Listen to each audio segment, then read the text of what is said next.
তুমি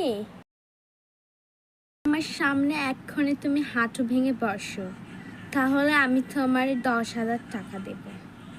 হা হা, আমার ছেলেটা কখনো করতে পারে না, দেখ ও করবেই নাই। তুই কেমন বন্ধু, সামান্য 10,000 টাকার জন্য তুই এরকম নিচে নামতে পারলি? বাবু তুই এটা কি করছিস? তুই বুঝতে পারছিস একবার যদি আমাদের সম্মানটা চলে যায় এই সামান্য একটু টাকার জন্য?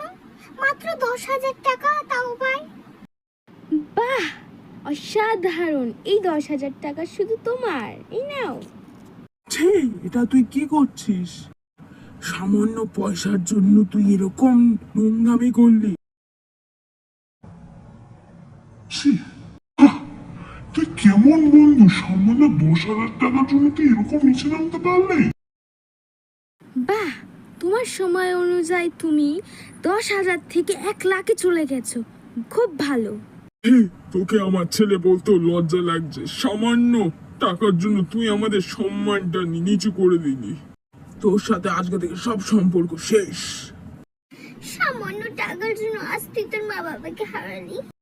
বাহ, খুব ভালো। তোমার সময় অনুযায়ী তুমি 2 ঘন্টা পার করেছো আর তুমি পেয়ে যাচ্ছ 5,00,000 টাকা। 5,00,000? কিন্তু সম্মানের কি?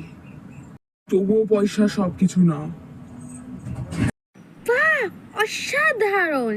তুমি তোমার সময় অনুযায়ী 3 ঘন্টা পার করেছো আর তুমি জিতে গেলে 1 মিলিয়ন। এই নে বাবা, তোর জন্য আমি জল নিয়ে এসেছি। তোর তো কষ্ট হয়ে গেছে, বল। আমি জানতাম বাবা তুই আমার গর্ব। আমি জানতাম তুই এটা পারবি। যতই হোক না কেন, দেখতে হবে না তুই কার ছেলে। হা হা, আমার ছেলে সবার থেকে আলাদা। বাপ এটা বাপ। দেখ, তুই খুব ভালো করেছিস, আর তুই তো আমার বন্ধুই বল, আর আমরা সবাই তোর পাশে আছি। ইয়েস, তুই পেরেছিস ভাই, তুই আমারই ভাই। তুই আমারই ছেলে, বাবা বেটা বাবা।